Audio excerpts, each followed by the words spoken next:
Ladies and gentlemen, welcome back to Gaming with me, Tony Mo. Happy Friday to you guys, and we're going to play some Arma 3 today. Actually, I'm going to walk you guys through what is really just me mucking about inside of the Eden editor, inside of Tanoa. Welcome to Tanoa, ladies and gentlemen. Isn't it beautiful? I love Bohemia, I really do. They're one of my all-time favorite developers. I cannot even explain the amount of hours that I have put into Arma 3. So when they announced that Apex was available for pre-order, I went ahead and paid for it in full on Steam and was ready to lock and load. And then I realized, after watching some of loot and stuff, that, oh, it's in the beta branch. So I can check out Tanoa, I can mess around with the Eden editor, check out some of the new weapons and equipment. And so I was up all last night till like 3 in the morning, just messing around with the Eden editor. The cool thing is, for me anyways, is I have a lot to learn when it comes to the editor. Just because this is a 3D editor and it has some of the elements that Zeus has doesn't mean that I know how to use it. I know how to use the basic elements, but a big part of building missions inside of Arma 3's editor is scripting, which I know absolutely zero about. I cannot script. I have never scripted in Arma 3. I just started messing around with it last night with very basic commands, and this is my mission that I'm working on to put that all together. It's a sniping/assault mission. I like sniping. It's cool, right? But I actually like close quarter firefights even more than I like long range sniping.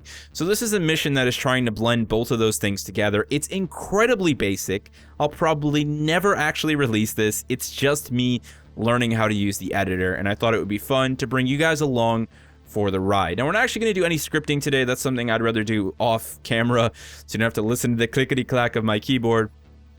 But we are just going to kind of run through the mission as it is basically designed. Because the big thing is, I'm the designer, so I know exactly what I should be doing. Of course, when the mission goes live, I need to create objectives and triggers to let the player know what they're doing and whether or not they're completing or succeeding with an objective. So for now, we're going to run through the basic layout of it all. And I did want to talk about Tanoa because, let's actually back up to the Eden editor here.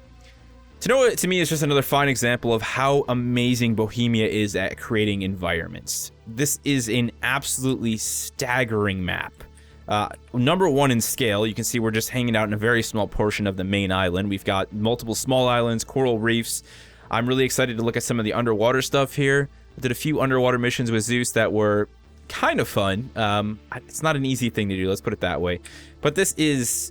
I don't want to say that it's more diverse than Stratus or Altus because I think both of those maps have an insane level of diversity as well. I think it's just the fact that I'm really a sucker for this sort of lush type environment that we have here. This sort of, tropical jungle mishmash that we have here with a lot of, very rich farmland mixed with lush, very thick forests. You may have played on Chernerus, you may have played like Bystrika and a lot of those maps that have, really dense forested areas. But I'm sorry, nothing compares to this type of a forest environment. And the cool thing is it really mixes up. So we can kind of see on the outskirts here, we've got some more open woodsy type area, very low tree cover. The tree cover's down way low. And then as we move in, things get very, very thick and clustered. There's lots of foliage. There's lots of, potential camouflage options in here. We've got little small trails running throughout the these areas as well. Great for setting up, routes for the AI so they're not just bumbling through the middle of the forest or the jungle.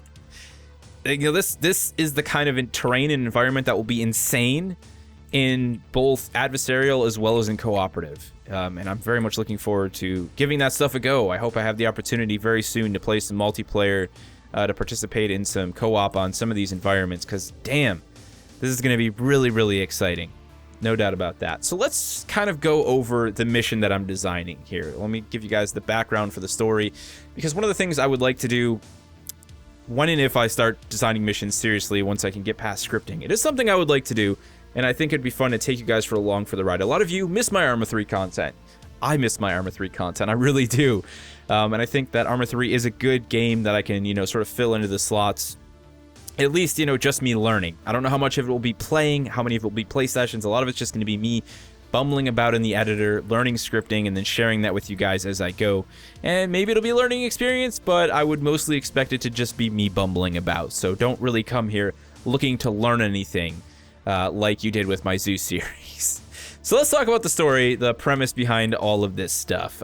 This specific scenario that I've designed is based around the idea that CSAT has made it to Tanoa, and they're using it as sort of a... Oh, crap. They're using it as a Let me just back out of here. They're using it as a sort of hiding grounds. You know, this is an island that is very dense. They realize that they can get away with a lot of stuff here. They can remain very hidden. They're taking over small elements of Tanoa, small villages, and then using them for their super soldier program. That's right, we've got super soldiers. It's like Captain America, except if he was a bad guy, which isn't actually that unreasonable. Get the reference? Yeah. Okay, anyways, enough Captain America stuff.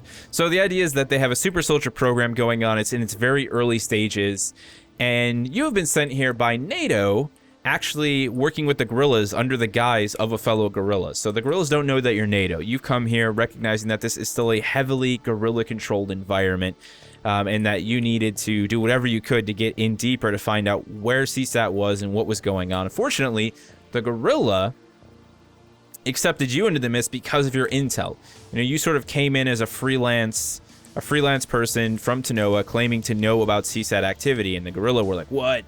This is our territory. They don't come here and take our farmland and our, you know, women and things guerrillas would most likely say because they're not good people.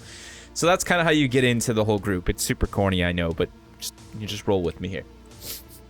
So you're using that as a front, as a guise, and you finally gain intel on one of the first super soldier prototypes. So the only intel that you know that NATO is aware of is that there is at least 6 super soldiers alive and functioning right now that already have been developed and sort of modified to their first stage. So your job, and this would hopefully be a string of these missions, is to discover and eliminate these super soldiers to try and impede the progress of the program.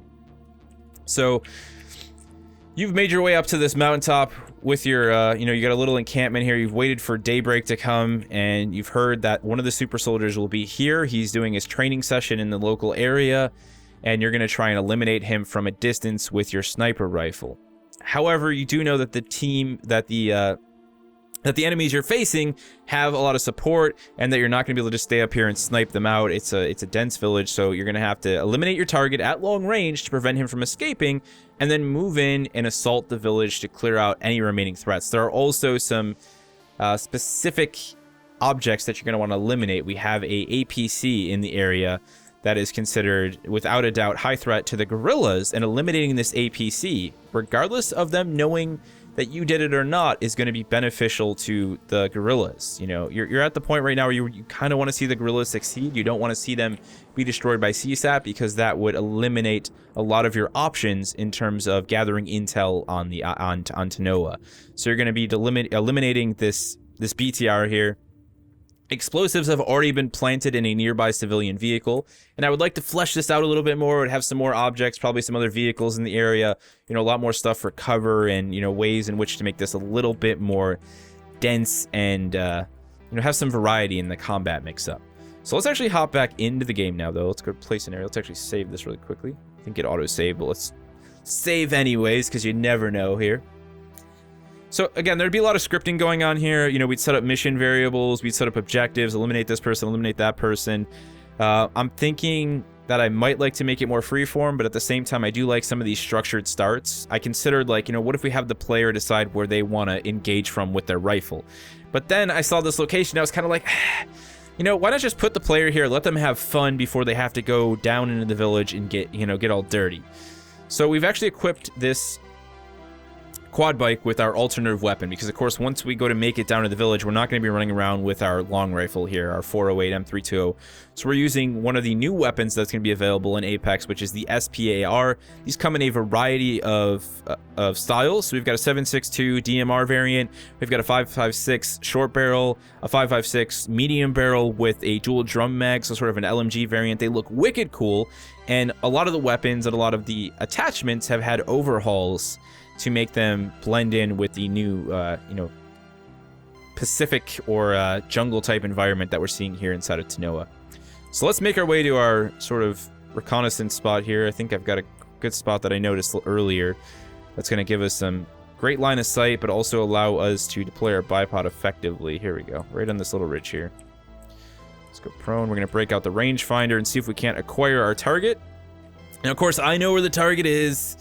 And I'll probably change things up if this ever did actually end up releasing, just so no one knew where it was.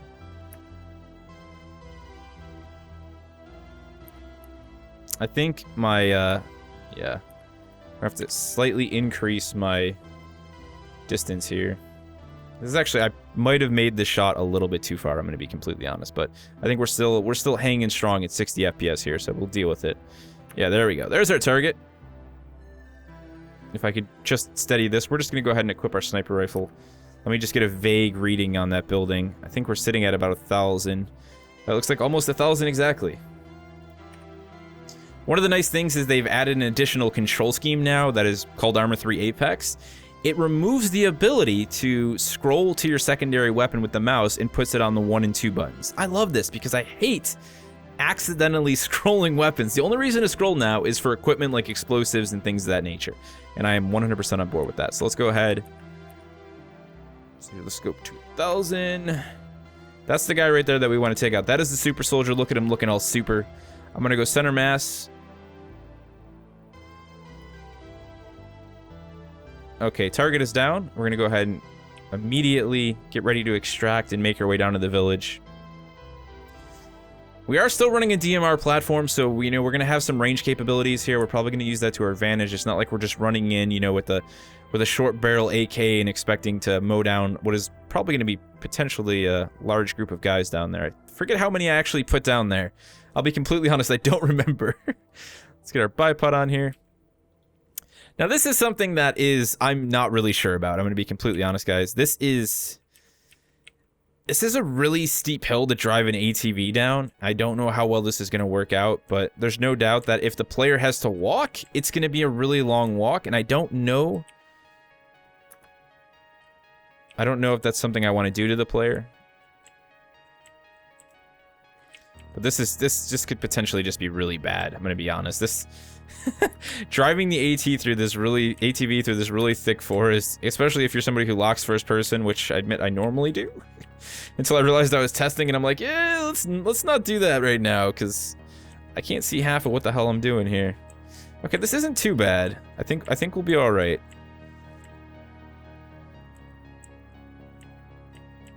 I think what I might do, I mean, I like the idea of leaving things open to the player, in terms of decision. That's always a positive to me. And I think a lot of people who play Arma expect elements like that, but sometimes I question, what is going to make things a little bit less frustrating for the player, like creating a breadcrumb trail for the best route down the, down the hill to kind of simulate the route that you took to get up, and then using that route to get back down. I don't know. Lots of ideas in my head. So this is a pretty long drive down, I'm going to be honest here.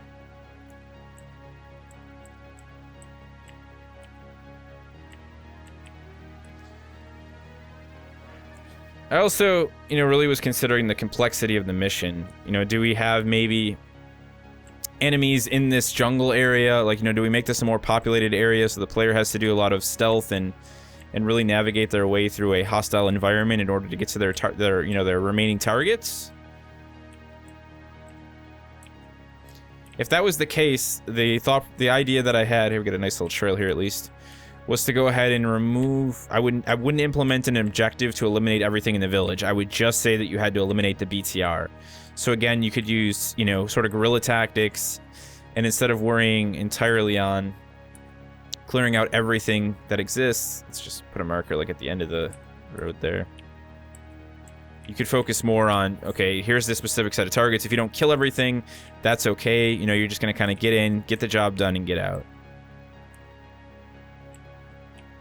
Okay, so we have a pretty hefty patrol set up on the main road. I'm going to go ahead and park the ATV here. But I don't know. The big thing for me really is to learn, scripting, I think, so I can start to put more things together. That's a personal thing for me that I want to start to adapt and recognize.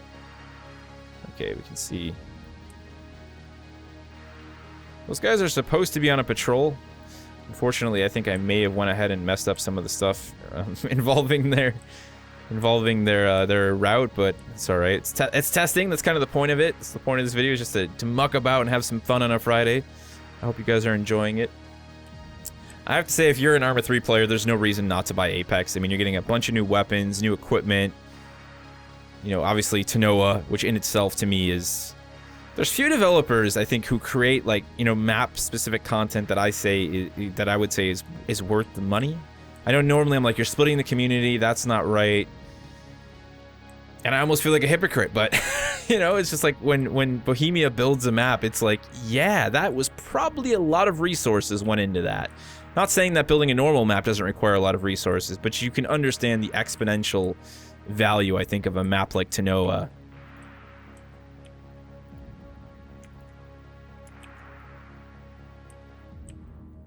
Let's make sure we're on single fire here.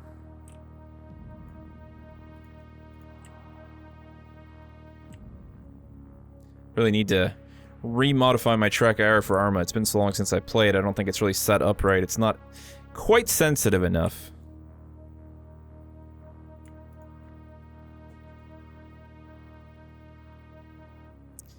It's quite a little too quiet. Alright, let's go ahead and bum rush our way to this barricade here. I'm thinking we'll use the left side of that road with the village to kind of push in and hopefully eliminate any of those guys on the road on the way up. Once we start to pull the trigger, I do have the AI set up so they are going to adapt and return fire.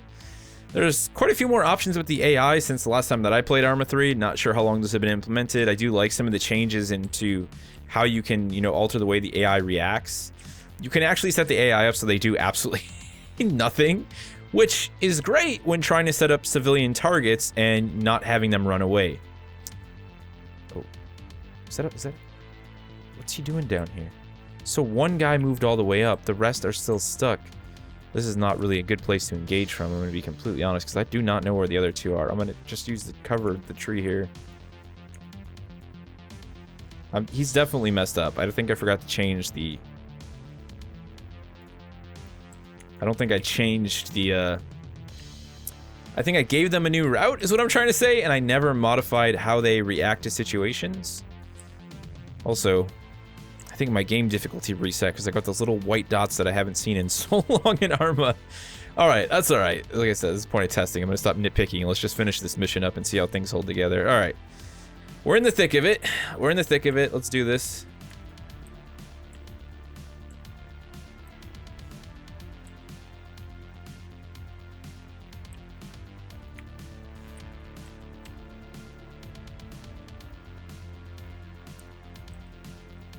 Alright, they're returning fire. That's a good thing, obviously.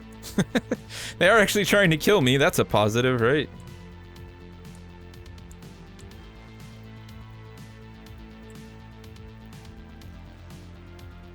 Okay, I think I know what that effect actually is, though. There was a new option that I saw, or at least I've never noticed, that was supposed to highlight friendlies. I think what it actually does is it highlights enemies as well.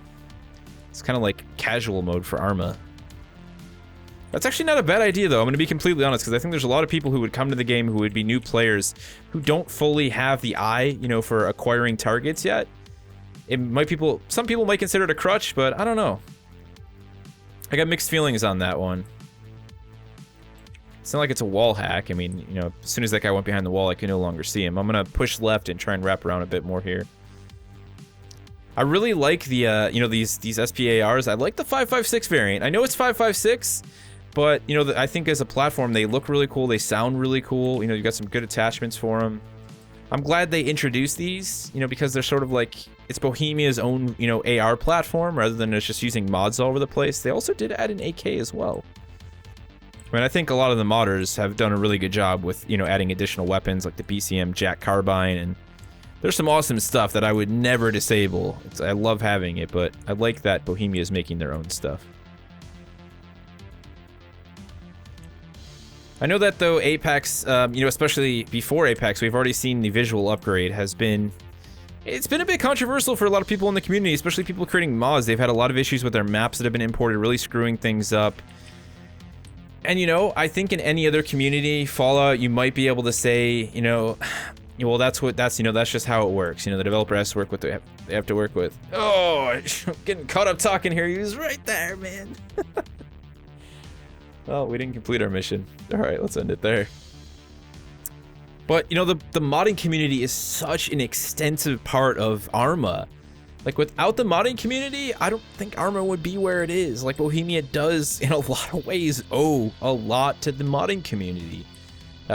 You know, and as someone who really likes Arma, I do think that occasionally they make, you know, mistakes when they're in development, and that really do kind of, you know, it's like throwing a small punch at some of the modders. You know, like, hey, that map you spent all that time porting to Arma 3, well, you better figure out what's wrong with it because it's got texture issues and everything's, you know, crazy all over the place. It's definitely a very, you know, controversial, you know, thing there, because obviously developers, they have to make the game as best as they can, and to some degree, I understand they shouldn't have to just constantly be worrying about what modders are doing. But again, when the modding community has built so much of your game, it's almost like you should kind of talk to them and be like, hey, you know, you're going to be launching this, and you know, can we talk with you guys and take a look at some of the stuff, you know, the stuff you've made. You know, we think this is going to affect some of the stuff you've imported, you know, the maps that you've designed. This could be a problem, but I don't know. I'm not really in that scene, I guess, to have a, you know, legitimate opinion on it. It's just me looking from the outside in. Either way, Apex is looking insanely impressive. I'm excited with a lot of the smaller modifications they're making to the game, a lot of smart things that should have been cleaned up a long time ago, finally getting cleaned up, like weapon switching. Obviously, you can now move and switch weapons on the fly. That's something they've already implemented. The visual upgrade, to me, is kind of like whatever. I just want the game to run well, and it seems like Tanoa performs pretty well. I imagine once you start throwing things into the mix, you start talking about online servers and latency issues. Yes, the frame rate's probably going to be 10 to 15 frames lower than what it is when you're running a cooperative or an adversarial mission on a private server, but that's just kind of how Arma has always been. Thank you guys for joining me, though. It's been a small look at the mission that I'm working on, some of the stuff that I'm doing to educate myself on the Eden editor. You know, I think this is a good time to get into the editor. If this was something that already interested you, you're still going to have that really big, you know, wall to get over, which is learning scripting inside of Arma. And I know that there are outlets to do that. I recommend that you do some searching and you dig into that stuff, because going to the Arma 3 page and just looking at a list of all of the scripts is going to be very daunting. There are people out there making content talking about scripting. I strongly recommend you look into some of that stuff. But other than that, the 3D editor has removed, for me, you know, a lot of those really annoying boundaries that the 2D editor had put in place. It was more than just having to learn scripting. There were so many things in the 2D editor that just were unnecessarily complicated that are no longer like that this time around. You know, for example, you know, just simple things like setting waypoints on you know, enemy patrols. You know, let's go to our guy right here. You know, way back in the day, you'd have to import like the script from Virtual Arsenal, or you'd have to go ahead and, like, you know, script all the weapons in. Now you just go to edit loadout, it opens up the Virtual Arsenal, and you can change just about everything you would ever need to change, apart from the visual appearance of the character's face and the voice dialogue. You can modify all of this, and you can add stuff in and out of their backpacks, different weapons, different pieces of equipment. It takes away a lot of the complexity of just making, you know, the perfect soldier that you want to make for the perfect scenario, whether it's, you know, the player character or a cooperative character or an enemy character. And you just can't go wrong with that. You can't go wrong with that. I'm really excited for Apex's full release. It's going to be happening in July. I think it's still on sale. I think we're looking at like $27.99 right now for the current price point with the 20% discount. I think they're doing that until it actually goes live. So basically pre-ordering it is going to get you a discount. And if you want to check it out, you can go ahead and scroll down into the beta branch, mess around with the map, see some of the things that it has to offer, check out the new weapons and equipment. And I would strongly recommend it if you're a hardcore Arma player. However, if you're a hardcore Arma player, you probably already own it, and you probably have already checked out Tanoa. Thank you guys so much for watching. I know this was something completely out of the ordinary, considering I haven't played Arma in a long time. But I know also that a lot of you love seeing Arma on the channel. Hopefully this wetted your whistle just a little bit. I'm not going to make any promises for Arma 3 content moving forward. Is it something I would like to try and throw into the mix? Yes, but we've got a lot of stuff we're covering right now. Overwatch, Lawbreakers, Alpha. Things are definitely dense on the channel.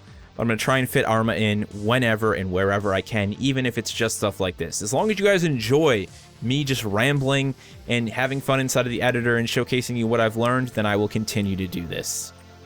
I hope you guys have a great weekend, play some great games, and I will see you in the next one.